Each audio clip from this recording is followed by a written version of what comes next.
ನೀವು ಹೇಳೋವರೆಗೂ ನಾನು ಹೇಳ್ತಾನೆ ಇರ್ತೀನಿ. ಒಂದು ಶಬ್ದ ಎರಡು ಶಬ್ದ ಕೇಳ್ತಾ ಇದೆ. ಇಷ್ಟು ಜನರಲ್ಲಿ ಎಷ್ಟು ಶಬ್ದ ಕೇಳ್ತಾ ಇದೆ? Hallelujah, hallelujah. ಇದನ್ನ ಫಸ್ಟೇ ಹೇಳ್ಬಿಟ್ರೆ ಆಮೇಲೆ ದೇವರ ತಾಮೇ ಈ ವೇಳೆಯಲ್ಲೂ ಸಹ ನಮ್ಮನ್ನು ಆಶೀರ್ವದಿಸಲಿ. ದೇವರ ವಾಕ್ಯಗಳ ಕಡೆಗೆ ನಾವು ಹೋಗೋಣ. ಹೋದ ವಾರದಲ್ಲೇ ನಾವು ನೋಡಿದ್ವಿ ಮತ್ತಾಯನು ಬರೆದ ಸುವಾರ್ತೆ 6ನೇ ಅಧಿಕಾರದಲ್ಲಿ ನಾವು ಕೆಲವೊಂದು ವಾಕ್ಯಗಳನ್ನ ನೋಡ್ತಾ ಇದ್ದೀವಿ. ಮತ್ತಾಯಿ ಬರೆದ ಸುವಾರ್ತೆ ನಾವು ಹೋದ ವಾರನೇ ಹೇಳಿದೆ, ಇದು 5ನೇ ಅಧಿಕಾರದಿಂದಲೇ ಯಾವ್ಯಾವ ಕಾರ್ಯ ಬರುತ್ತೆ ಅಂದರೆ, ಇದೊಂದು ಬೆಟ್ಟದ ಪ್ರಸಂಗ. ಯೇಸು ಸ್ವಾಮಿ ಬೆಟ್ಟದ ಮೇಲೆ ಕುಳಿತು ಜನರ ಹತ್ರ ಏನು ಮಾಡ್ತಾ ಇದ್ದಾರೆ? ಮಾತಾಡ್ತಾ ಇದ್ದಾರೆ. ಕ್ರೈಸ್ತರಿಗೆ ಯಾವ ಗುಣಗಳಿರಬೇಕು, ಯಾವ ಲಕ್ಷಣಗಳಿರಬೇಕು, ಯಾವ ರೀತಿ ನಾವು ಜೀವಿಸಬೇಕು, ಯಾವ ಗುಣಗಳು ನಮ್ಮಲ್ಲಿ ಇರಬಾರ್ದು ಅಂತ ಹೇಳಿ ಹೇಳ್ತಾ ಇದ್ದಾರೆ. ಇದು ನಾವು ನೋಡೋದಾದರೆ ಹೇಳಿದ ಪ್ರಕಾರವೇ ಕ್ರೈಸ್ತರ ಹೃದಯದಲ್ಲೇ ಕರುಣೆ ಇಲ್ಲ, ಕ್ರೈಸ್ತರ ಹೃದಯದಲ್ಲೇ ಪ್ರೀತಿ ಅನ್ನೋದೇ ಇಲ್ಲ, ಕ್ರೈಸ್ತರ ಹೃದಯದಲ್ಲೇ ಕ್ಷಮಿಸೋ ಗುಣ ಇಲ್ಲ, ಕ್ರೈಸ್ತರ ಹೃದಯದಲ್ಲೇ ಏನು ಹೇಳೋದು ಕೋಪ ತುಂಬಿಕೊಂಡಿದೆ ನೋಡಿ. ಆ ಕೋಪನ ಬಿಚ್ಚಿಕ್ಕವರೆಗೂ ಅವ್ರಿಗೇನೋ ಅವ್ರ ತಲೆ ಸಿಡ್ದೋದಂಗೆ ಇರುತ್ತೆ. ಎಲ್ಲರೂ ಹೇಳ್ತಾರೆ ತನ್ನನ್ನು ತಾನು ಯಾವತ್ತೂ ಒಂದು ದೇವರಲ್ಲಿ ತಿಳಿಸ್ಕೋಬೇಕು, ತನ್ನನ್ನು ತಾನು ಯಾರು ಹೆಚ್ಚಿಸ್ಕೋಬಾರ್ದು. ನಾನು ಒಳ್ಳೆಯವನು, ನನ್ನ ಕೈ, ನನ್ನ ಬಾಯಿ, ನನ್ನ ನಡೆ, ನನ್ನೆಲ್ಲ ಕಾರ್ಯಗಳು ಕರೆಕ್ಟ್ ಅಂತ ಹೇಳಿ ತನ್ನನ್ನು ಯಾರು ಯಾವತ್ತೂ ಏನು ಮಾಡಬಾರ್ದು. ತಮಿಳಲ್ಲಿ ಚೆನ್ನಾಗಿ ಹೇಳುತ್ತೆ ವಚನ ಹೇಳುತ್ತೆ, தன்னை தான் உயர்த்துகிறவன் தேவனுக்கு பிரியமல்ல, தேவனால் ஒருவன் உயர்த்தப்படும். ನೀವು ಒಳ್ಳೆಯವರು ಅಂತ ಯಾರು ನಿಮಗೆ ಕ್ರೆಡಿಟ್ ಕೊಡಬೇಕು ಅಂದರೆ ದೇವರೇ ಕೊಡಬೇಕು. ನಾನು ಒಳ್ಳೆಯವನು ಅಂತ ನಾನು ಹೇಳ್ಬೋದು, ಆದರೆ ನನ್ನಲ್ಲಿ ಏನು ಗುಣಗಳು ಅಡಗಿದೆ ಅಂತ ಹೇಳಿ ಯೇಸು ಸ್ವಾಮಿಗೆ ಗೊತ್ತು. ಅದೇ ಈ ಕಾರ್ಯದಲ್ಲಿ ಮತ್ತಾಯ 6ನೇ ಅಧಿಕಾರ ಅನೇಕ ಕಾರ್ಯಗಳು ಅಡಗಿದೆ. ಹೋದ ವಾರ ನಾವು ಯಾವುದನ್ನ ನೋಡಿದ್ವಂದ್ರೆ ಮೊದಲನೇ 2 ವಚನಗಳು ಏನು ಹೇಳ್ತಾ ಇದೆ, ಮನುಷ್ಯರು ನೋಡಬೇಕು ಅಂತ ಹೇಳಿ. ಮೊದಲು 2 ವಚನ ಏನು ಹೇಳುತ್ತೆ, ಮನುಷ್ಯರು ನೋಡಬೇಕು ಅಂತ ಹೇಳಿ ನಿಮ್ಮ ಧರ್ಮ ಸಹಾಯನ ಯಾರಿಗೂ ಮಾಡಬಾರ್ದು. ಧರ್ಮ ಮಾಡುವಾಗ, ಯಾವುದೇ ಒಂದು ಕಾರ್ಯ ಮಾಡುವಾಗ ಮನುಷ್ಯರಿಗೆ ಗೊತ್ತಾಗಬಾರ್ದು. ಅದು ನಿಮಗೂ ನಿಮ್ಮ ಪರಲೋಕ ತಂದೆಗೆ ಮಾತ್ರ ಇರಬೇಕು. ಕೆಲವೊಬ್ಬರನ್ನ ನಾವು ನೋಡ್ತೀವಿ, ಮಾಡಿಬಿಟ್ಟು ನಾನು ಇದನ್ನು ಮಾಡಿದೆ ಅಂತ ಹೇಳಿ ಊರೇ ಪ್ರಚಾರ ಮಾಡಿಬಿಟ್ರೆ ದೇವ್ರ ವಚನ ಹೇಳ್ತಾ ಇದೆ, ನಿನ್ನ ಫಲ ಇಲ್ಲೇ ಮುಗ್ದೋಯ್ತು. ನೀನು ಮಾಡಿದ್ದು ನೀನು ಹೇಳ್ಬಿಟ್ರೆ ನಮ್ಮ ಫಲ ಎಲ್ಲೇ ಮುಗ್ದೋಯ್ತು? ಭೂಮಿನಲ್ಲೇ ಮುಗ್ದೋಯ್ತು. ಸರಿನಾ? ಇವಾಗ ಫಸ್ಟು ಕಾರ್ಯ ಹೇಳುತ್ತೆ ನಮ್ಮ ಧರ್ಮ ಯಾವ ರೀತಿ ಇರಬೇಕು ಅಂತ. 2ನೇದು ಅದೇ ಮತ್ತೆ 7ನೇ ಅಧಿಕಾರ 4, 5, 6 ವಚನಗಳು ನೋಡಿದ್ರೆ ಅದರಲ್ಲಿ ಏನು ಹೇಳ್ತಾ ಇದೆ, ಅದು ಹೇಳ್ತಾರೆ ನೀನೇನು ಮಾಡಬಾರ್ದಂತೆ, ನೀನು ಮಾಡಿದ್ದನ್ನ ಕೊಂಬು ಊದಬಾರ್ದಂತೆ. ಕೊಂಬು ಊದಬಾರ್ದಂದ್ರೆ, ಕೊಂಬು ಊದಿದ್ರೆ ಏನು ಕೇಳುತ್ತೆ?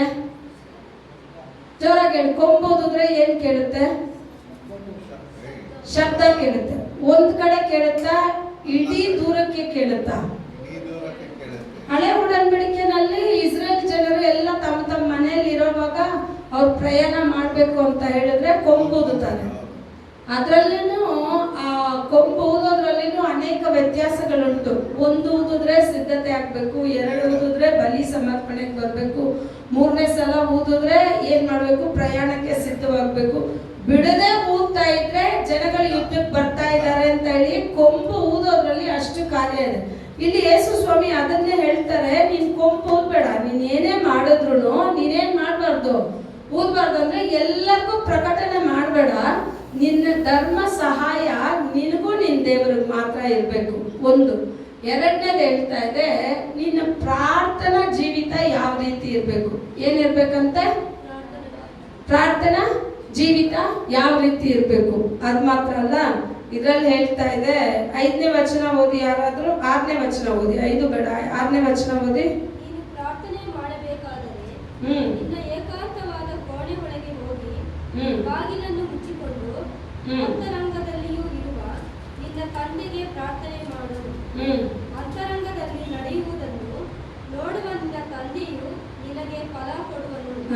ಸರ್ ಇಲ್ಲಿ ಹೇಳ್ತಾ ಇದೆ, ನಿಮ್ಮ ಪ್ರಾರ್ಥನೆ ಯಾವ ರೀತಿ ಇರಬೇಕು ಅಂದರೆ ಅಂತರಂಗದಲ್ಲಿ ನೋಡುವ ದೇವರಿಗೆ ನಿಮಗೂ ನಿಮ್ಮ ದೇವರಿಗೂ ಸಂಬಂಧ ಇರಬೇಕು, ಏನೇ ಇರಲಿ. ಆದರೆ ಇಲ್ಲಿ ಹೇಳ್ತಾರೆ ಪರಿಸರ ಸದಿಸೈರ ಹಂಗಲ್ಲ.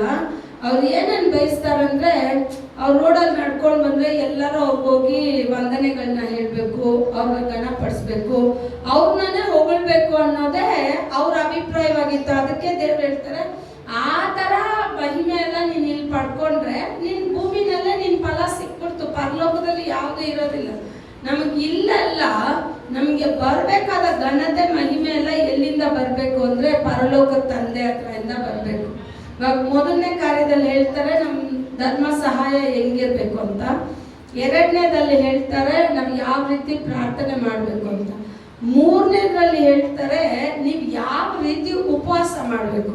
ಏನು ಇನ್ನು ಕೆಲವೊಬ್ರು ಉಪವಾಸ ಮಾಡಿದ್ರೆ ಏನು ಹೇಳ್ತಾರೆ, ನಾನು ಉಪವಾಸ ಮಾಡ್ತಾ ಇದ್ದೀನಿ, ಉಪವಾಸ ಮಾಡ್ತಾನೆ. ಅವ್ರ ಮುಖ ನೋಡಿದ್ರೇ ಬಾಡೋಗಿರುತ್ತೆ. ಆವಾಗಲೇ ಗೊತ್ತಾಗ್ಬಿಡುತ್ತೆ, ಓ ನೀವು ಉಪವಾಸ ಮಾಡ್ತಾರೆ. ಹೌದು, ನಾನು 3 ದಿವಸದಿಂದ ಉಪವಾಸ, 4 ದಿವಸದಿಂದ ಉಪವಾಸ. ನೀವು ಉಪವಾಸ ಮಾಡೋದು ಯಾರಿಗೂ ಗೊತ್ತಾಗ್ಬಾರ್ದು. ನೀವು ಆಹಾರ ತಿನ್ನೋ ದಿವಸದಲ್ಲಿ ಇರೋ ಬಲಕ್ಕಿಂತ ಉಪವಾಸದಲ್ಲಿರೋ ಬಲ ನಿಮ್ಗೆ ಹೆಚ್ಚಾಗಿರ್ಬೇಕು. ಪರಲೋಕ ತಂದೆ ಅದನ್ನ ನೋಡ್ತಾರೆ. ಯಾಕೆಂದ್ರೆ 40 ದಿವಸ ಮೋಶ ಉಪವಾಸದಲ್ಲಿ ಇದ್ರು, ಆದ್ರೆ ಮಳೆಯಿಂದ ಬೆಟ್ಟದ ಮೇಲಿಂದ ಅವ್ರು ಇಳಿದು ಬರೋವಾಗ ಅವ್ರು ಸೋತೋಗಿರ್ಬೇಕು. ಆದ್ರೆ ಅವ್ರು ಸೋತೋಗಿಲ್ಲ. ಬಲ ಹೆಂಗಿತ್ತು ಅಂತ ಹೇಳಿದ್ರೆ ಆ ಮಹಿಮೆಯ ಪ್ರಸನ್ನತೆ ಕಾಣೋರೆಲ್ಲ ನೋಡಕ್ಕಾಗ್ಲಿಲ್ಲ. ಮೋಶ ಮುಖಾನ ನೋಡಕ್ಕೆ ಒಬ್ರಿಂದ ಆಗಿಲ್ಲ. ಹೋದ್ವಾರ ಹೇಳಿದ್ನಲ್ಲ, ಮೊದಲು ಪರ್ದೆ ಹಾಕಿದ ಜೆಂಟ್ಸ್ ಯಾರು ಅಂದ್ರೆ ಮೋಶನೇ. ಅವ್ರ ಮುಖನ ಜನಗಳು ಏನು ಹೇಳ್ಬಿಟ್ರು, ಮೋಶೆ ನಿಮ್ಮ ಮುಖ ನಮಗೆ ನೋಡೋಕೆ ಆಗ್ತಾ ಇಲ್ಲ, ಅಷ್ಟೊಂದು ಪ್ರಕಾಶ. ಆಗ ದೇವರ ಸಮ್ಮುಖದಲ್ಲಿ ಉಪವಾಸದಿಂದ ನಾವು ಬೇಡೋದಾದ್ರೆ ದೇವರಿಂದ ನಮಗೆ ಬರೋ ಮಹಿಮೆ, ದೇವರಿಂದ ಬರೋ ಆ ಬಲ ನಮಗೆ ತುಂಬಾ ದೊಡ್ಡದಾಗಿರುತ್ತೆ. ಇವಾಗ ಎಷ್ಟು ಕಾರ್ಯ ಹೇಳಿದ್ವಿ ಇದರಲ್ಲಿ? ಮೊದಲನೇದೇನು? ಧರ್ಮ ಸಹಾಯ. ಎರಡನೇದು ಪ್ರಾರ್ಥನೆ ಜೀವಿತ ಯಾವ ರೀತಿ ಇರಬೇಕು. ಮೂರನೇದು ಉಪವಾಸ ಯಾವ ರೀತಿ ಇರಬೇಕು ಅಂತ ಹೇಳಿ. ನಾಲ್ಕನೇದು ಒಂದು ಕಾರ್ಯ ಹೇಳ್ತಾ ಇದೆ, 19ನೇ ವಚನ ಓದಿ. ಭೂಲೋಕದಲ್ಲಿ ಗಂಟು ಮಾಡಿ ಇಟ್ಟುಕೊಳ್ಳಬೇಡಿರಿ. ಇಲ್ಲಿ ಅಂತೂ ಅದು ನುಸಿ ಹಿಡಿದು ಇಡುಕು ಹತ್ತಿ ಕೆಟ್ಟು ಹೋಗುವುದು. ಇಲ್ಲಿ ಕಳ್ಳರು ಕನ್ನ ಕೊರೆದು ಕದಿಯುವರು. ಆದರೆ ಪರಲೋಕದಲ್ಲಿ ಗಂಟು ಮಾಡಿ ಇಟ್ಟುಕೊಳ್ಳಿರಿ. ಅಲ್ಲಿ ಅದು ನುಸಿ ಹಿಡಿದು ಕಿಲುಕು ಹತ್ತಿ ಕೆಟ್ಟು ಹೋಗುವುದಿಲ್ಲ. ಇವಾಗ ನಾಲ್ಕನೇದು ಅಂತ, ಒಂದೇ ಅಧಿಕಾರದಲ್ಲಿ ಎಷ್ಟು ಕಾರ್ಯಗಳನ್ನ ದೇವರು ಹೇಳ್ತಾರೆ ನೋಡಿ. ಒಂದೇ ಅಧಿಕಾರದಲ್ಲಿ ನಮ್ಮ ಧರ್ಮ ಸಹಾಯ ಹೆಂಗಿರ್ಬೇಕು, ನಮ್ಮ ಪ್ರಾರ್ಥನೆ ಹೆಂಗಿರ್ಬೇಕು, ನಮ್ಮ ಉಪವಾಸ ಹೆಂಗಿರ್ಬೇಕು. ಇವಾಗ ನಾಲ್ಕನೇದಾಗಿ ಇನ್ನೊಂದು ಹೇಳ್ತಾ ಇದ್ದಾರೆ, ನಿಮ್ ಬೊಕ್ಕಸ ಎಲ್ಲಿರ್ಬೇಕು ಅಂತ. ಯಾಕಂದ್ರೆ ಅದಕ್ಕೆ ಕೆಳಗಡೆ ವಚನ ಹೇಳ್ತಾ ಇದೆ, ನಿಮ್ ಬೊಕ್ಕಸ ಎಲ್ಲಿರುತ್ತೋ ಅಲ್ಲೇ ನಿಮ್ ಹೃದಯ ಇರುತ್ತೆ. ಕೆಲವೊಬ್ಬರಿಗೆ ಬೊಕ್ಕಸ ಆಹಾರನೇ. ಅವ್ರ ಮುಂದೆ ತಗೊಂಡೋಗಿ ಅನ್ನ ಸಾಂಬಾರ್ ಇಟ್ರೆ ಅವ್ರಿಗೆ ತೃಪ್ತಿನೇ ಆಗೋದಿಲ್ಲ. ಅರ್ಥ ಆಯ್ತಾ? ಅವ್ರ ಮುಂದೆ ಏನ್ ತಾನೇ ಇರ್ಬೇಕು. ಕೆಲವೊಬ್ಬರನ್ನ ಮನೆಗೆ ಕರೆದ್ಬಿಟ್ಟು ಸಾಧಾರಣ ಊಟ ಹಾಕಿದ್ರೆ ಅವ್ರ ಮುಖ ಎಲ್ಲ ಸಪ್ಪಗಾಗ್ಬಿಡುತ್ತೆ.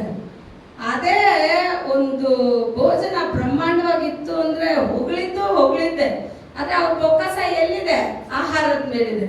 ಕೆಲವೊಬ್ಬರ ಬೊಕ್ಕಸ ಸೀರೆ ಮೇಲಿರುತ್ತೆ, ಕೆಲವೊಬ್ಬರ ಬೊಕ್ಕಸ ಗಾಡಿ ಮೇಲಿರುತ್ತೆ, ಕೆಲವೊಬ್ಬರ ಬೊಕ್ಕಸ ಎಲ್ಲಿರುತ್ತೆ ಅಂದ್ರೆ ಅನೇಕರನ್ನ ಕೊರತೆ ಹೇಳೋದ್ರಲ್ಲೇ ಇರುತ್ತೆ, ಕೆಲವೊಬ್ಬರ ಬೊಕ್ಕಸ ಎಲ್ಲಿರುತ್ತೆ ಅಂದ್ರೆ ಅನೇಕರನ್ನ ಬೈಯೋದ್ರಲ್ಲೇ ಇರುತ್ತೆ.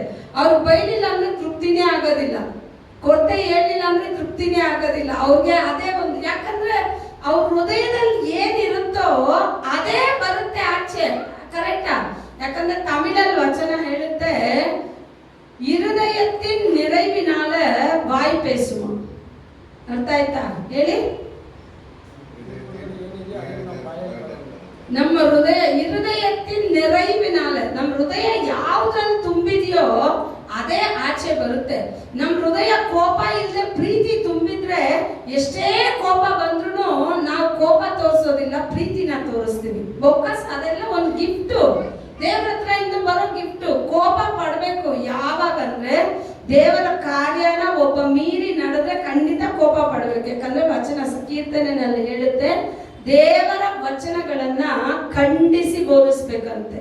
ಮನುಷ್ಯರಿಗೆ ತಕ್ಕಂತೆ ವಚನಗಳನ್ನ ಬದಲಾಯಿಸ್ಕೊಂಡು ಹೋಗೋದಲ್ಲ, ಮನುಷ್ಯರ ಹೃದಯವನ್ನ, ಮನುಷ್ಯರನ್ನ ನಾವು ಗಳಿಸ್ಬೇಕು ಅಂತ ಹೇಳಿ ಮನುಷ್ಯರಿಗೆ ಮೆಚ್ಚುಗೆಯಾದ ಬೋಧನೆಯನ್ನ ಕೊಡೋದಲ್ಲ, ಮನುಷ್ಯರನ್ನ ಖಂಡಿಸಿ ಅವ್ರು ಯಾವ ದಾರಿಗೆ ಬರ್ಬೇಕಂದ್ರೆ ಪರಲೋಕ ತಂದೆ ದಾರಿಗೆ ಬರ್ಬೇಕು.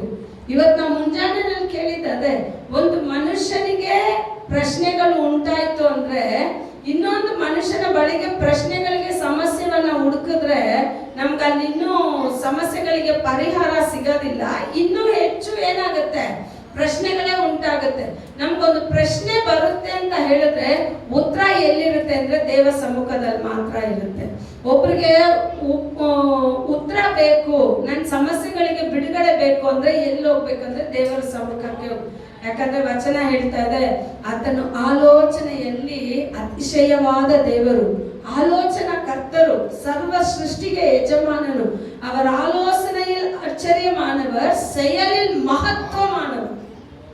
ಆಲೋಚನೆಯಲ್ಲಿ ಆಶ್ಚರ್ಯವಾದವರು, ಕಾರ್ಯದಲ್ಲಿ ಮಹತ್ವ ತುಂಬಿದವರು, ಆತನಂತೆ ಆಲೋಚನೆ ಕೊಡುವವರು, ಬಿಡುಗಡೆ ಕೊಡುವವರು ಬೇರೆ ಯಾರೂ ಇಲ್ಲ. ಇಲ್ಲಿ ಹೇಳ್ತಾ ಇದ್ದಾರೆ, ನಿಮ್ ಬೊಕ್ಕಸ ಎಲ್ಲಿಟ್ಟಿದ್ದೀರಾ? ಈ ಮುಂಜಾನೆಯಲ್ಲಿ ನಿಮ್ಮ ಹತ್ರ ನೀವೇ ನಿಮ್ಮ ಹೃದಯದಲ್ಲಿ ಕೇಳಿ, ನಿಮ್ ಬೊಕ್ಕಸನ ಮಕ್ಕಳ ಮೇಲೆ ಇಟ್ಟಿದ್ದೀರಾ? ನಿಮ್ ಬೊಕ್ಕಸನ ನಿಮ್ ಯಜಮಾನ್ರ ಮೇಲೆ ಇಟ್ಟಿದ್ದೀರಾ? ನಿಮ್ ಬೊಕ್ಕಸನ ನಿಮ್ ನೆರೆಯವರ ಮೇಲೆ ಇಟ್ಟಿದ್ದೀರಾ? ಇವರೆಲ್ಲ ಏಮಾರಿಸ್ತಾರೆ, ಇವರೆಲ್ಲ ನೋವು ಉಂಟು ಮಾಡ್ತಾರೆ. ನಮ್ಮ ಬೊಕ್ಕಸ ಎಲ್ಲಿರ್ಬೇಕು ಅಂತ ಹೇಳಿದ್ರೆ ಪರಲೋಕದ ತಂದೆ ಮೇಲೆ ಇರಬೇಕು. ಆತನ ಯಾವತ್ತೂ ನೋವು ಉಂಟು ಮಾಡೋದಿಲ್ಲ. ವಚನ ಹೇಳ್ತಾ ಇದೆ, ನಾವ್ ಏನು ಪ್ರೇಯರ್ ಮಾಡ್ತೀವಿ, ಅಪ್ಪ ನಮ್ಮ ಮಕ್ಕಳಿಂದ ಸಮಸ್ಯೆ, ನನ್ನ ಗಂಡನಿಂದ ಸಮಸ್ಯೆ, ನನ್ನ ಕುಟುಂಬದಿಂದ ಸಮಸ್ಯೆ, ಈ ಸಮಸ್ಯೆಗಳು ಬರೋ ಮುಂಚೆನೇ ನನ್ನನ್ನ ಬಿಡಿಸ್ಬಿಡು ಅಂತ ನೀವು ಪ್ರೇಯರ್ ಮಾಡ್ತೀರ. ದೇವ್ರ ಸಮಸ್ಯೆ ಬರೋ ಮುಂಚೆ ಬಿಡುಗಡೆ ಕೊಡ್ತಾರ, ಸಮಸ್ಯೆಗಳ ಮಧ್ಯದಲ್ಲಿ ಬಿಡುಗಡೆ ಕೊಡ್ತಾರ? ಹೇಳಿ ಕರೆಕ್ಟಾಗಿ, ನೀವೇ ಹೇಳ್ಬೇಕು. ಸಮಸ್ಯೆ ಬರೋ ನೀವೇನ್ ಬೇಡ್ತೀರಾ? ಅಪ್ಪ ನನ್ನ ಕುಟುಂಬ ಸಮಾಧಾನದಿಂದ ಇರ್ಲಿ ಅಪ್ಪ, ಜಗಳನೇ ಬರ್ಬಾರ್ದು. ಆವಾಗಲೇ ಜಗಳ ದೊಡ್ಡದಾಗಿ ಬರುತ್ತೆ. ನೀವು ಜಗಳ ಬೇಡ ಅಂದ್ರೆ ಅವ್ರು ಜಗಳ ಕಳಿಸ್ತಾರೆ. ಜಗಳ ಚಿಕ್ಕದಾಗ್ಲಿ ಅಂದ್ರೆ ನಮ್ ದೇವ್ರು ಚಿಕ್ಕದ್ ಮಾಡೋರಲ್ಲ, ಅದನ್ನ ಸ್ವಲ್ಪ ಊದಿ ಸ್ವಲ್ಪ ದೊಡ್ಡದ್ ಮಾಡಿ ಕಳಿಸ್ತಾರೆ. ಕರೆಕ್ಟಾ? ಶಾದ್ರಕ್ ಮೇಷಕ್ ಆಬೇದ್ನೆಗೋನ ಬೆಂಕಿನಲ್ಲಿ ಹಾಕೋಕ್ ಮುಂಚೆ ಬೆಂಕಿ ಒಂದು ಬಟ್ಟೆ ಉರಿತಾ ಇತ್ತು. ಯಾವಾಗ ಅವ್ರು ಏನ್ ಹೇಳಿದ್ರು, ದೇವ್ರು ನಮ್ಮನ್ನು ಬಿಡಿಸಿದ್ರು ಸರಿ, ಬಿಡಿಸಿಲ್ಲ ಅಂದ್ರೂ ಸರಿ. ಇವಾಗ ಅವ್ರ ನಂಬಿಕೆ ಯಾರ ಮೇಲೆ ಹೋಯ್ತು? ದೇವ್ರ ಮೇಲೆ ತಾನೇ ಹೋಯ್ತು. ಇವಾಗ ದೇವ್ರು ಇದನ್ನ ಮೆಚ್ಚಿ ಏನ್ ಮಾಡ್ಬೇಕು? ದೇವ್ರು ಆ ಬೆಂಕಿಯ ಹವೆನ ಕಡಿಮೆ ಮಾಡ್ಬೇಕು. ದೇವ್ರ ರಾಜ ಹೃದಯ, ಬೆಂಕಿಯನ್ನ ಹಾಕೋ ಹೃದಯ ಹೆಂಗ್ ಮಾಡ್ಬಿಟ್ರು ಗೊತ್ತಾ? ಇನ್ನು 7 ಪಟ್ಟು, ಒಂದು ಪಟ್ಟು ಅಲ್ಲ, ಒಂದು ಪಟ್ಟು ಮಾಡಿದ್ರೇನೆ ಹೋಗೋಕ್ಕಾಗೋದಿಲ್ಲ, 7 ಪಟ್ಟು ಅಧಿಕ ಮಾಡಿದ್ರಂತೆ. ಬೆಂಕಿ ಅಧಿಕ ಮಾಡಿದ್ ಮಾತ್ರ ಅಲ್ಲ, ವಚನ ಹೇಳ್ತಾ ಇದೆ, ಹೊತ್ಕೊಂಡು ಶಾದ್ರಕ್ ಮೇಷಕ್ ಆಬೇದ್ನೆಗೋನ ಹೊತ್ಕೊಂಡು ಹೋದವ್ರನ್ನ ಬೆಂಕಿ ಸುಟ್ಬಿಡ್ತಂತೆ. ಹೊಯ್ಯಲ್ ಪಟ್ಟವರು ಸುಡಲ್ಪಟ್ಟಿಲ್ಲ, ಹೊತ್ಕೊಂಡು ಹೋದವ್ರನ್ನ ಏನ್ ಸುಟ್ಬಿಡ್ತಂತೆ? ಇವ್ರು ಅವ್ರನ್ನ ಬೆಂಕಿನಲ್ಲಿ ಹಾಕಾರ ಅಷ್ಟಿಗೆ ಇವ್ರನ್ನ ಬೆಂಕಿ ಸುಟ್ಬಿಡ್ತು. ಬೆಂಕಿ ಮಧ್ಯದಲ್ಲಿರೋರ್ನ ಸುಟ್ಟಿಲ್ಲ. ಅರ್ಥ ಆಯ್ತಾ? ಸಮಸ್ಯೆಗಳು ಬರೋಕ್ ಮುಂಚೆ ಬಿಡಿಸೋ ದೇವರಲ್ಲ.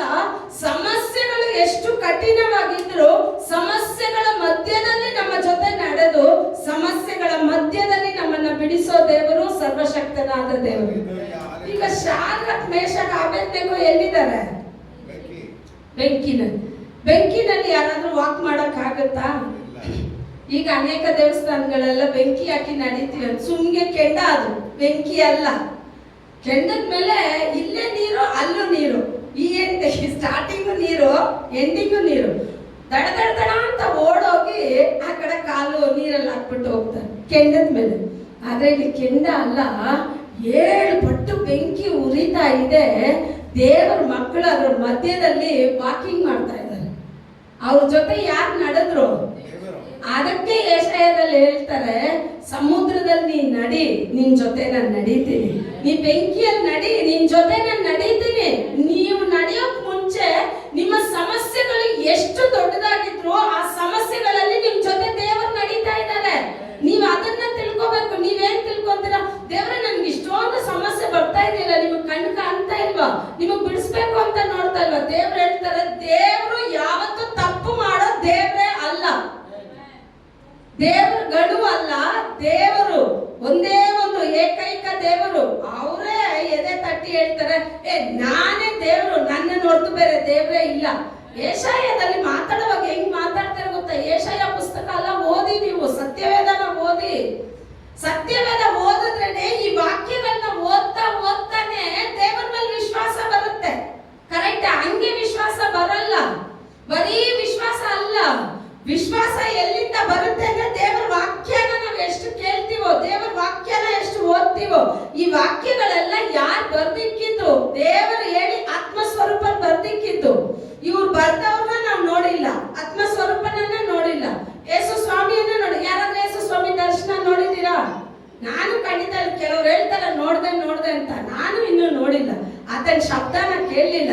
ಆದ್ರೆ ನನ್ಗೊಂದು ಗೊತ್ತು, ಆತನು ಬರೆದ ವಾಕ್ಯಗಳನ್ನ ಓದ್ತಾ ಇದ್ದೀನಿ. ಈ ವಾಕ್ಯದ ದೇವರು ನನ್ನ ಮಧ್ಯದಲ್ಲಿ ಇದ್ದಾರೆ ಅಂತ ನಾವು ವಿಶ್ವಾಸ ಮಾಡ್ತಾ ಇದೀವಿ.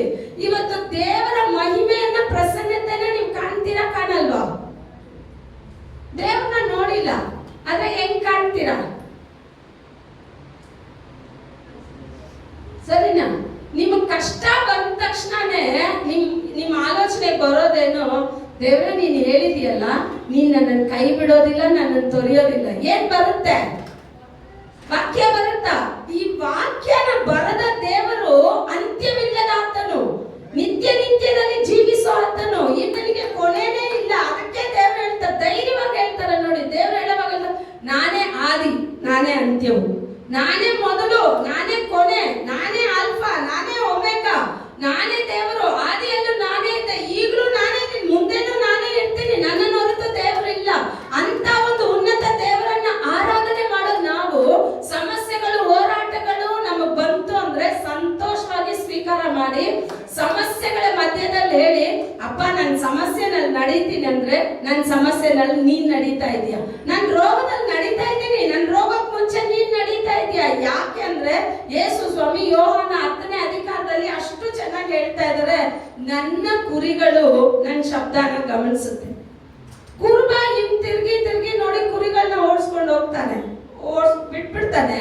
ಕುರುಬ ಹೋಗ್ತಾ ಇರ್ತಾನೆ, ಕುರಿಗಳು ಕರೆಕ್ಟ್ ಆಗಿ ಹಿಂಬಾಲಿಸ್ತಾನೆ ಇರುತ್ತೆ. ಕುರುಬ ಹಿಂದೆ ತಿರ್ಗಿ ಬಾ, ರೋಗ ಬಂದಿದೆ, ನೀನ್ ಅಲ್ಲಿ ನಿಂತು ಬಿಡ್ತೀಯ, ರೋಗ ನೋಡ್ಬೇಡ ಬಾ ಅಂತ ಕರೀತಾರ?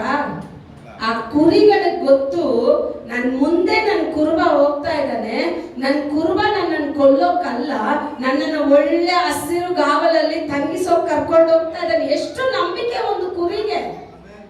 ಒಂದು ಕುರಿ, ಅದಕ್ಕೆ ಎಷ್ಟು ಜ್ಞಾನ?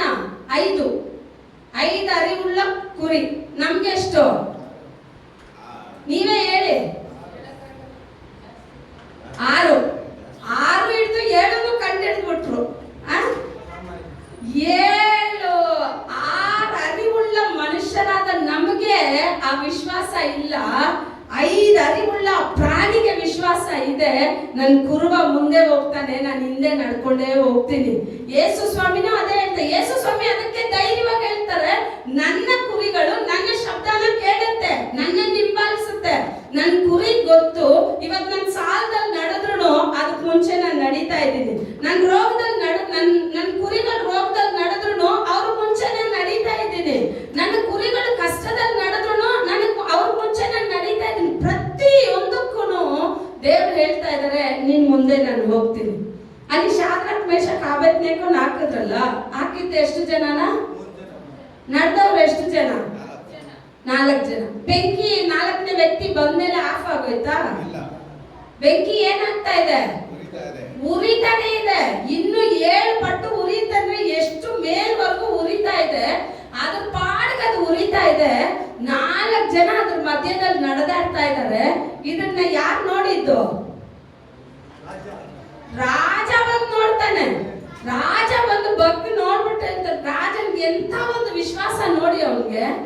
ಅವನು ಏನ್ ತಿಳ್ಕೊಂಡ, ಸತ್ತೋಗಿರ್ತಾರೆ ಅಂತ. ಆದ್ರೆ ಅವನ ಬಗ್ಗೆ ನೋಡ್ತಾನೆ, 4 ನಾವು ಹಾಕಿದ್ದು 3 ಜನ ಅಲ್ವಾ, ಅಲ್ಲಿ 4 ಜನ ನಡೆದಾಡ್ತಾ ಇದಾರೆ. 4ನೇ ವ್ಯಕ್ತಿಯ ರೂಪ ಯಾವ ತರ ಇದೆ? ದೇವದೂತರ ತರ ಇದೆ ಅಂತ ಹೇಳಿ 4 ಜನ, 3 ಜನನ ಮೇಲೆ ಎತ್ತಿ, 4 ಜನ ಮೇಲೆ ಎತ್ತಿಲ್ಲ, 3 ಜನನ ಮೇಲೆ ಎತ್ತಿದ್ರು. ಎದ್ದು ನಿಂತ ತಕ್ಷಣ ಇವತ್ತೆಲ್ಲ ನೀವು ಸ್ಟವ್ ಹತ್ರ ಹೋಗ್ಬಿಟ್ಟು ಗ್ಯಾಸ್ ಅಂಟಿಸ್ಬಿಟ್ಟು ನಿಮ್ಮ ಕೈನ ಸ್ವಲ್ಪ ಗ್ಯಾಸ್ ಹತ್ರ ಹಿಂಗ್ ಮಾಡಿ ಕೂದ್ಲಿದ್ರೆ ಆಮೇಲೆ ಇಲ್ಲಿ ಸ್ಮೆಲ್ ನೋಡಿ ಹೆಂಗಿರುತ್ತೆ. ಅದಕ್ಕೆ ಅಂತ ಹೋಗಿ ದೊಡ್ಡ ಗಾಯ ಮಾಡ್ಕೊಂಡು ಆಶ್ರಮ ಸುಡೋಕೆ ಹೇಳ್ಬಿಟ್ರು ಅಂತ ಹೇಳ್ಬಿಡ್ಬೇಡಿ. ಇಲ್ಲ ಅಂದ್ರೆ ನಿನ್ ತಲೆಯಿಂದ ಒಂದು ಕೂದಲು ತೆಗೆದು ಸುಡಿ. ಹೆಂಗ್ ಬರುತ್ತೆ ಅದು ಸ್ಮೆಲ್ ನೋಡಿದ್ರ ಹೆಂಗಿರುತ್ತೆ ಅಂತ ನೋಡಕ್ ಆಗೋದಿಲ್ಲ. ಆದ್ರೆ ಅಲ್ಲಿ ವಚನ ಹೇಳ್ತಾ ಇದೆ, ಒಂದು ಚಿಕ್ಕ ಕೂದಲು ಸುಟ್ಟೋಗಿದ ವಾಸನೆನೂ ಅವ್ರ ಮೇಲೆ ಇಲ್ಲ ಅಂತೆ. ಎಷ್ಟೇ ಬೆಂಕಿ ಎಷ್ಟೇ ಹೋರಾಟ ಇದ್ರೂ ನೀನ್ ದೇವರ ವಚನನ ಹಿಡ್ಕೊಂಡು ನೀವು ನಡೆಯೋದಾದ್ರೆ, ಅಪ್ಪ ನನ್ನ ಬೊಕ್ಕಸ ಈ ಭೂಮಿನಲ್ಲ, ನನ್ನ ಬೊಕ್ಕಸ ನನ್ನ ಪರಲೋಕದ ತಂದೆ ಮೇಲಿದೆ, ನನ್ನ ವಿಶ್ವಾಸ ನನ್ನ ತಂದೆ ಮೇಲಿದೆ ಅಂತ ನೀವು ನಡೆಯೋದಾದ್ರೆ ಖಂಡಿತ ಸಮಸ್ಯೆಗಳ ಮಧ್ಯದಿಂದ ದೇವರು ನಿಮ್ಮನ್ನ ಬಿಡಿಸ್ತಾರೆ. ಬಿಡಿಸ್ತಾರಾ ಬಿಡಿಸಲ್ವಾ? ಅವಾಗ ನಿಮ್ ಬೊಕ್ಕಸ ಎಲ್ಲಿರ್ಬೇಕು? ಅದಕ್ಕೆ ದೇವ್ರು ಹೇಳ್ತಾರೆ, ನಿಮ್ ಬೊಕ್ಕಸ ಎಲ್ಲಿದೆಯೋ ಅಲ್ಲಿ ನಿಮ್ ಹೃದಯ ಇರುತ್ತೆ. ನಿಮ್ ಮನೇಲಿ ಒಂದು ಗಂಟು ದುಡ್ಡನ್ನ ಕಟ್ಟಿ ಬೀರೋದಲ್ಲಿ ಇಕ್ಕಿದ್ರೆ 10 ಸಲ ಅದನ್ನ ಲಾಕ್ ಮಾಡಿದ್ರು ಬೆಳಗ್ಗೆ ಎದ್ದ ತಕ್ಷಣನೇ ಒಂದ್ಸಲ ತೆಗೆದು ನೋಡ್ತೀರಾ ದುಡ್ಡು ಇದೆಯಾ ಇಲ್ವಾ ಅಂತ, ಮತ್ತೆ ಲಾಕ್ ಮಾಡ್ತೀರಾ. ಕೀ ನಿಮ್ಮ ಹತ್ರ ತಾನೇ ಇದೆ, ಮತ್ತೆ ರಾತ್ರಿ ಮಲಗೋಕ್ ಮುಂಚೆ ಹೋಗಿ ತೆಗಿತೀರಾ, ಅದನ್ನ ಓಪನ್ ಮಾಡಿ ಕಾಸಿದೆಯಾ ಅಂತ ನೋಡಿದೆ. ಯಾಕೆ ನಿಮ್ ಹೃದಯ ಎಲ್ಲಿದೆ? ನಿಮ್ ಹೃದಯನ ವಾಕ್ಯದ ಮೇಲೆ ಇಕ್ಕಿ, ದೇವರ ವಾಕ್ಯದ ಮೇಲೆ ಇಕ್ಕಿ. ವಾಕ್ಯ ಏನ್ ಹೇಳ್ತಾ ಇದೆ? ಈ ವಾಕ್ಯ ಯಾರ ಬಗ್ಗೆ ಹೇಳ್ತಾ ಇದೆ? ವಾಕ್ಯ ದೇವರ ಬಗ್ಗೆ ಹೇಳ್ತಾ ಇದೆ. ವಿಶ್ವಾಸ ದೇವರಿಂದ ಉಂಟಾದದ್ದು. ದೇವರು ನಮ್ಮ ವಿಶ್ವಾಸ, ನೀವು ವಿಶ್ವಾಸನ ಘನಪಡಿಸಿದ್ರೆ ದೇವರು ನಿಮ್ಮ ವಿಶ್ವಾಸನ ಘನಪಡಿಸ್ತಾರೆ. ಕರೆಕ್ಟಾ? ದೇವ್ರ ಹತ್ರ ವಿಶ್ವಾಸದಿಂದ ಅನೇಕರು ಬಂದ್ರು, ದೇವ್ರು ಸುಖ ಕೊಟ್ರು, ದೇವ್ರು ಹೇಳ್ತಾರೆ ನಿನ್ ವಿಶ್ವಾಸದಂತೆ ಆಗ್ಲಿ ಹೋಗು ಅಂತಾರೆ. ಕರೆಕ್ಟಾ ಇಲ್ವಾ? ದೇವ್ರು ಯಾವ್ದನ್ನ ನೋಡ್ತಾರೆ? ಅವ್ರು ಎಷ್ಟು ವಿಶ್ವಾಸ ದೇವ್ರ ಮೇಲೆ ಇಟ್ಟಿದ್ದಾರೆ ಅಂತ. ಸಮಸ್ಯೆಗಳು ಬಂದ್ರೇನೆ ನೀವ್ ಎಲ್ಲಿ ಬರ್ತೀರಾ? ಸಮಸ್ಯೆನೇ ಇಲ್ಲ, ನಿಮ್ ಯಜಮಾನ್ರು ಒಳ್ಳೆಯವರು, ನಿಮ್ ಮಕ್ಕಳು ಒಳ್ಳೆಯವರು, ಒಂದೊತ್ತು ಊಟಕ್ಕೆ ಕೊರತೆ ಇಲ್ಲ, 24 ಗಂಟೆ ಸಮೃದ್ಧಿ ಅಂದ್ರೆ ಬಂದು ಸಭೆನಲ್ಲಿ ಕೂತಿರ್ತೀರಾ ನೀವು? ಅವಾಗ ಕೊರತೆ ಬಂದ್ರೆ ಎಲ್ಲಿ ಬರ್ತೀರಾ? ಸಭೆಯಲ್ಲಿ. ಅವಾಗ ದೇವರು ನಿಮ್ಗೆ ಏನು ಕೊರತೆನ ಅನುಮತಿ ಕೊಟ್ಟಿದ್ದಾರೆ, ಕಷ್ಟನ ಅನುಮತಿ ಕೊಟ್ಟಿದ್ದಾರೆ ಅಂದ್ರೆ, ಈ ಕಷ್ಟದ ಮಧ್ಯದಲ್ಲಿ ನಾನು ನಿನ್ನನ್ನು ಹೆಂಗ್ ನಡೆಸ್ತೀನಿ, ಈ ಕಷ್ಟದ ಮಧ್ಯದಲ್ಲಿ ಜನರು ನಿಮ್ಮನ್ನ ಬಿಡ್ಬೋದು, ನಿಮ್ ಸ್ವಂತದವ್ರು ಬೇಕಾದ್ರೆ ನಿಮ್ಮನ್ನ ಬಿಡ್ಬೋದು, ನಾನು ಎಂದೂ ನಿಮ್ಮನ್ನ ತೊರೆಯೋ ದೇವರಲ್ಲ, ನನ್ನ ಜೊತೆನೆ ನಿಮ್ ಜೊತೆನೆ ನಡೆಯುವ ದೇವರು ಅಂತ ಹೇಳಿ ದೇವ್ರು ಇದ್ರಲ್ಲಿ ನಮಗೆ ತೋರಿಸ್ಕೊಡ್ತಾ ಇದ್ದಾರೆ. ಯೋಚನೆ ಮಾಡಿ, ಆ ಕುರಿಗಳಿಗೆ ಎಷ್ಟು ಜ್ಞಾನ, ಆ ಕುರಿಗಳಿಗೆ ಎಷ್ಟೊಂದು ಧೈರ್ಯ. ಒಂದು ಯೋಚನೆ ಮಾಡಿ, ಅದು ಯಾರನ್ನ ನೋಡೋದಿಲ್ಲ, ಅದು ಬಂದು ಯಾರನ್ನ ನೋಡುತ್ತೆ ಅಂದ್ರೆ ಕುರುಬನ್ನ ನೋಡಿ ನಡೀತಾನೆ.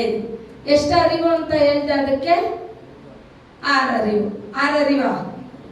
5. ನಿಮ್ಗಿಂತ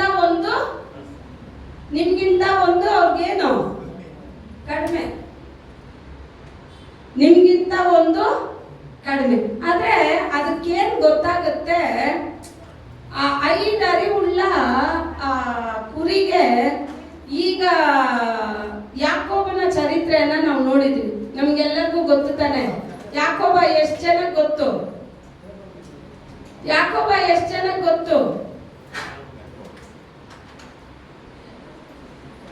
ಯಾರಿಗೆಲ್ಲ ಗೊತ್ತು ಹೇಳಿ? ಯಾಕೋಬ್ ಯಾರು? ಯಾರ ಮಗ? ಇಸಾಕನ ಮಗ. ಎಲ್ಲಿ ಕೆಲಸ ಮಾಡ್ತಾ ಇದ್ದ? ಯಾರ ಕುರಿಗಳನ್ನ ಕಾಯ್ತಾ ಇದ್ದ? ಅವ್ರ ಮಾವನ ಕುರಿಗಳನ್ನ. ಕರೆಕ್ಟಾ? ಯಾರ ಕುರಿಗಳನ್ನ? ಅವ್ರ ಮಾವನ ಕುರಿಗಳನ್ನ. ಎಷ್ಟು ವರ್ಷ ಕೆಲಸ ಮಾಡ್ದ? 14 ವರ್ಷ. 14 ವರ್ಷದಲ್ಲಿ ಅವನು ಸಂಪಾದನೆ ಮಾಡಿದ್ದೇನೇನು? 2 ಹೆಂಡತಿ. 14 ವರ್ಷದಲ್ಲಿ ಬರೀ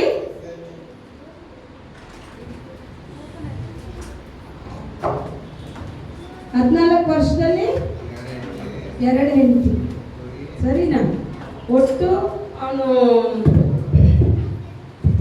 20 ವರ್ಷ ಕೆಲಸ ಮಾಡಿದ್ದಾನೆ. 20 ವರ್ಷ ಕೆಲಸ ಮಾಡಿದ್ದಾನೆ.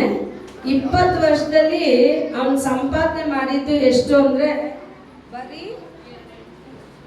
2 ಹೆಂಡತಿ, 4 ಹೆಂಡತಿ 13 ಮಕ್ಕಳು. ಎಷ್ಟು?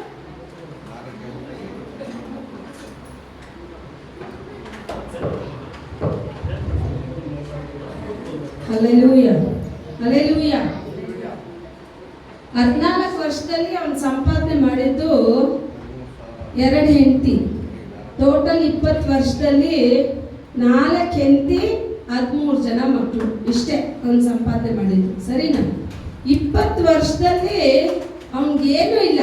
20 ವರ್ಷದಲ್ಲಿ ಏನೂ ಇಲ್ಲ. ಹಿಂತಿರುಗಿ ನೋಡ್ತಾನೆ ಅವ್ರ ಮಾವ ಹತ್ರ ಅಂದ್ರೆ 10 ಸಲ ತನ್ನ ಸಂಬಳನ ಬದಲಾಯಿಸ್ಬಿಟ್ರು. ಸರಿನಾ? ಆದ್ರೆ ಕುರಿಗಳೆಲ್ಲ ಬಂದ್ಬಿಟ್ಟು ಅವ್ರ ಮಾವ ಹತ್ರ ಇರೋ ಕುರಿಗಳಿಗೆಲ್ಲ ಬಣ್ಣ ಯಾವುದು ಅಂದ್ರೆ ವೈಟು, ಆಶ್ ಕಲರು, ಈ ತರ. ಯಾವೊಂದು ಕುರಿ ಮೇಲೇನೂ ಚುಕ್ಕೆನೂ ಇಲ್ಲ, ಯಾವೊಂದು ಕುರಿ ಮೇಲೇನೂ ಗೆರೆನೂ ಇಲ್ಲ. ಸರಿನಾ? ಇವಾಗ ಹೋಗಿ ಅವನು ಅವ್ರ ಮಾವ ಹತ್ರ ಕೇಳ್ತಾನೆ, ನೀನು 10 ಸಲ ನನ್ನ ಸಂಬಳನ ಬದಲಾಯಿಸ್ಬಿಟ್ಟೆ, ಪರವಾಗಿಲ್ಲ, ಈ ಸಲ ಕುರಿ ಪಟ್ಟಿ ಇರೋದು, ಗೆರೆ ಇರೋದು, ಚುಕ್ಕೆ ಇರೋದು ಮರಿ ಹಾಕಿದ್ರೆ ಅದೆಲ್ಲನೇ ನನ್ನ ಸಂಬಳ ಅಂತ ಅವ್ರ ಮಾವ ಹತ್ರ ಕೇಳ್ತಾನೆ. ಆಯ್ತು, ಅವ್ರ ಮಾವನು ಒಪ್ಕೊಂತಾನೆ. ಕಾರಣ ಏನು ಅಂದ್ರೆ ಅವನ ಹತ್ರ ಇರೋ ಕುರಿಗಳಲ್ಲಿ ಒಂದಕ್ಕೂ ಗೆರೆನೂ ಇಲ್ಲ, ಚುಕ್ಕೆನೂ ಇಲ್ಲ. ಸರಿನಾ? ಆದ್ರೆ ದೇವರು ಅವನಿಗೆ ತೋರಿಸ್ಕೊಡ್ತಾರೆ ಯಾವ ಮರನ ತಗೊಂಡೋಗಿ ಕುರಿಗಳ ಮುಂದೆ ಹಾಕ್ಬೇಕು ಅಂತ ಹೇಳಿ. ಈಗ ಎಲ್ಲ ಮಾತಾಡಿ ಆದ್ಮೇಲೆ ಸ್ವಲ್ಪ ಕುರಿಗಳನ್ನ ಯಾಕೋಬನ ಹತ್ರ ಅವ್ರ ಮಾವ ಕೊಡ್ತಾರೆ.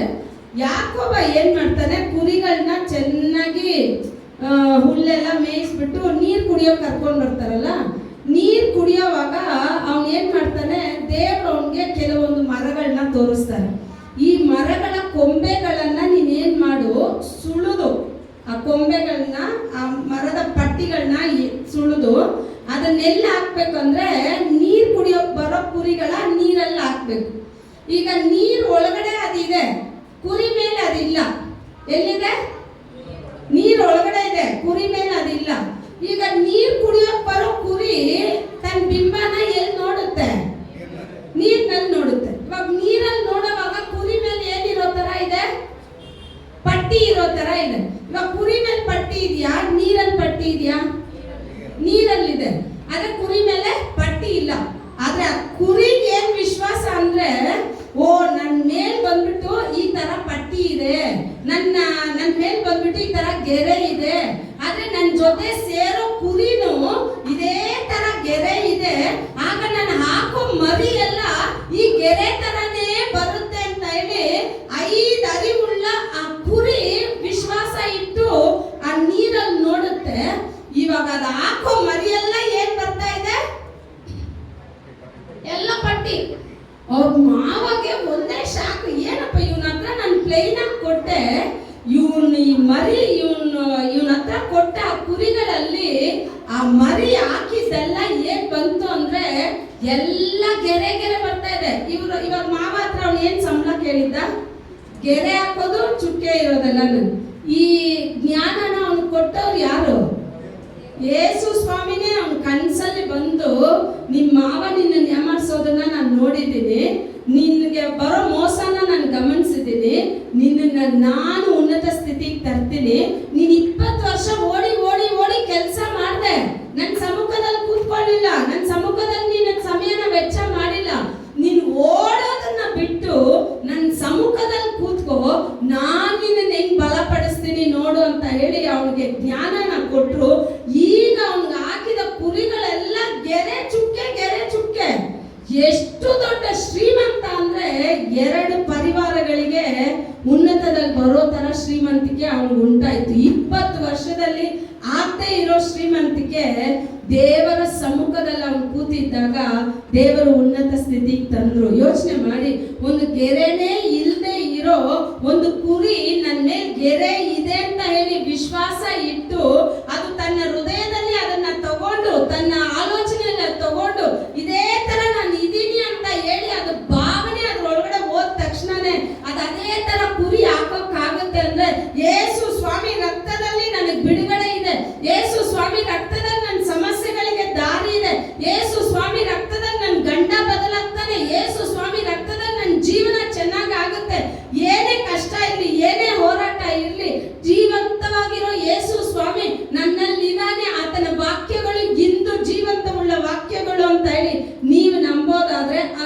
ನಡೆಯುತ್ತಾ ನಡೆಯೋದಿಲ್ಲ? ನಡೆಯುತ್ತೆ. ಇವಾಗ ವಿಶ್ವಾಸ ಯಾರಿಗೆ ಬರಬೇಕು? ನಮಗೆ 5 ಅರಿವುಳ್ಳ ಕುರಿಗೆ ಬರುತ್ತೆ, 6 ಅರಿವುಳ್ಳ ಜನಗಳಿಗೆ ಏನಿಲ್ಲ, ಬರ್ತಾ ಇಲ್ಲ. ಕಷ್ಟ ಇರ್ಲಿ, ಸಂಕಟ ಇರ್ಲಿ, ದುಃಖ ಇರ್ಲಿ, ಅವಮಾನ ಇರ್ಲಿ. ಅವಮಾನ ಬಂದ್ರೇನೆ ನಾಳೆ ನೀವು ಉನ್ನತ ಸ್ಥಿತಿಗೆ ಬರೋದನ್ನ ಜನಗಳು ನೋಡ್ತಾರೆ. ಅವಮಾನನೇ ಇಲ್ಲದೆ ನೀವು ಮೇಲ್ ಬಂದ್ರೆ ಗೊತ್ತಾಗೋದಿಲ್ಲ. ನೀವು ಅವಮಾನದ ಮಧ್ಯದಲ್ಲಿ ನೀವು ನಡೆಯುವಾಗ ನಿಮ್ ಜೊತೆ ಯೇಸು ಸ್ವಾಮಿ ನಡೀತಾ ಇದ್ದಾರೆ. ಕಣ್ಣೀರಲ್ಲಿ ನೀವು ನಡೆಯುವಾಗ ನಿಮ್ ಜೊತೆ ಯೇಸು ಸ್ವಾಮಿ ನಡೀತಾ ಇದ್ದಾರೆ. ಕಷ್ಟದಲ್ಲಿ ನೀವು ನಡೆಯುವಾಗ ಯೇಸು ಸ್ವಾಮಿ ನಿಮ್ ಜೊತೆ ನಡೀತಾ ಇದ್ದಾರೆ. ನಡೆದು ನಡೆದು ನಡೆದು ಸಮಸ್ಯೆಗಳು ಅದೇ ತರ ಇದೆ. ಆದ್ರೆ ಸಮಸ್ಯೆಗಳ ಮಧ್ಯದಲ್ಲಿ ದೇವರು ನಮ್ಮನ್ನು ನಡೆಸೋ ದಾರಿ ಉನ್ನತವಾಗಿರುತ್ತೆ. ಈ ತರ ಒಂದು ಕರ್ಚೀಫ್ ತಗೊಂಡೋಗಿ, ಪೌಲನ ಕೈನಲ್ಲಿರೋ ಕರ್ಚೀಫ್ ತಗೊಂಡೋಗಿ ಒಂದು ರೋಗಿ ಮೇಲೆ ಹಾಕಿದ್ರೆ ರೋಗಿ ಗುಣ ಹೊಂದ್ತಾ ಇದ್ದ. ಸರಿನಾ? ಪೌಲನ್ ಬಟ್ಟೆನ, ಪೌಲನ್ ನೆರಳನ್ನ ಯಾರೆಲ್ಲ ಮುಟ್ಟಿದ್ರೋ ಅವ್ರಿಗೆಲ್ಲ ಗುಣ ಹೊಂದ್ತಾ ಇತ್ತು. ಆದ್ರೆ ಪೌಲನ್ಗೆ ಏನಿಲ್ಲ,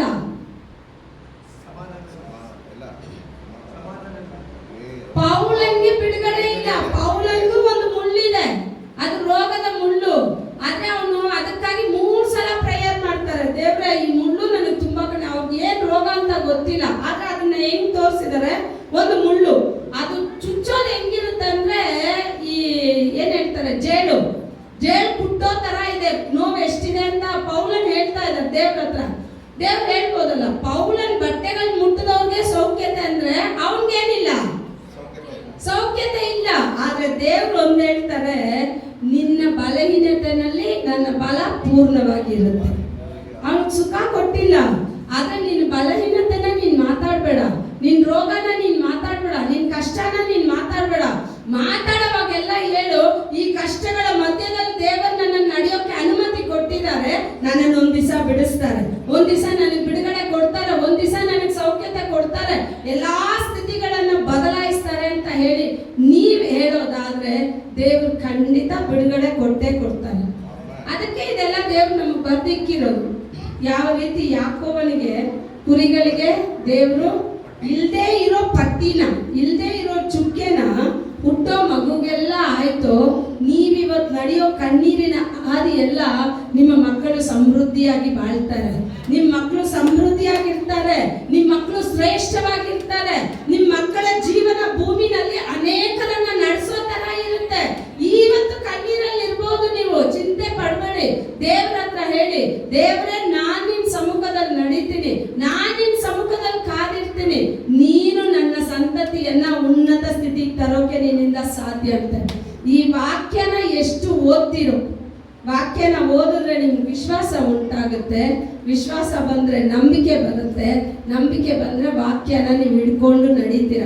ಈ ವಾಕ್ಯನ ಫಸ್ಟ್ ಓದಿ. ಈ ವಾಕ್ಯ ಓದ್ತಾ ಓದ್ತಾ ಓದ್ತಾ ಈ ವಾಕ್ಯ ನಿಮ್ ಹೃದಯಗಳಲ್ಲಿ ಹೋಗ್ತಾ ಹೋಗ್ತಾ, ಓ ದೇವ್ರು ಹಿಂಗ್ ಹೇಳಿದ್ದಾರೆ, ದೇವ್ರು ಬಿಡಲ್ಲ ಅಂತ ಹೇಳಿದ್ದಾರೆ ಅಂತ ಆವಾಗ ತಾನೇ ನಂಬಿಕೆ ಬರುತ್ತೆ. ವಾಕ್ಯನೇ ಗೊತ್ತಿಲ್ಲದೆ ಕಣ್ಣು ಮುಚ್ಕೊಂಡು ವಿಶ್ವಾಸದಲ್ಲಿ ನಡ್ಬಿಡ್ತೀರಾ? ಯಾವ್ದ್ರ ಮೇಲೆ ವಿಶ್ವಾಸ? ವಾಕ್ಯದ ಮೇಲೆ. ಯಾಕಂದ್ರೆ ಸತ್ಯವೇದ ಸ್ಪಷ್ಟವಾಗಿ ಹೇಳ್ತಾ ಇದೆ, ವಾಕ್ಯನ ಸತ್ಯತೆನ ಅರ್ಥಕೊಂಡ್ರೆ ಸತ್ಯತೆ ನಿಮ್ಮನ್ನ ಬಿಡುಗಡೆಗೊಳಿಸುತ್ತೆ. ಯಾವುದು ಸತ್ಯ? ದೇವರ ವಾಕ್ಯನೇ ಸತ್ಯ. ಅದಕ್ಕೆ ವಚನ ಹೇಳುತ್ತೆ, ಭೂಮಿ ಅಳಿದೋಗುತ್ತೆ, ಆಕಾಶ ಅಳಿದೋಗುತ್ತೆ, ಎಲ್ಲವೂ ನಾಶ ಆಗ್ಬೋದು, ನನ್ನ ವಾಕ್ಯ ಯಾವತ್ತಿಗೂ ಅಳಿಯೋದಿಲ್ಲ. ಯಾಕಂದ್ರೆ ವಾಕ್ಯದ ದೇವರನ್ನ ಆರಾಧನೆ ಮಾಡ್ತಾ ಇದ್ದೀವಿ. ಅಳಿಯದ ಆ ದೇವರು ನಮ್ಮ ಮಧ್ಯದಲ್ಲಿದ್ದು ನಮ್ಮನ್ನ ನಡೆಸಲಿ. ದೇವರು ತಾವೇ ಮುಂಜಾನೆಯಲ್ಲಿ ನಿಮ್ಮ ಪ್ರತಿಯೊಬ್ಬರನ್ನ ಆಶೀರ್ವದಿಸಲಿ.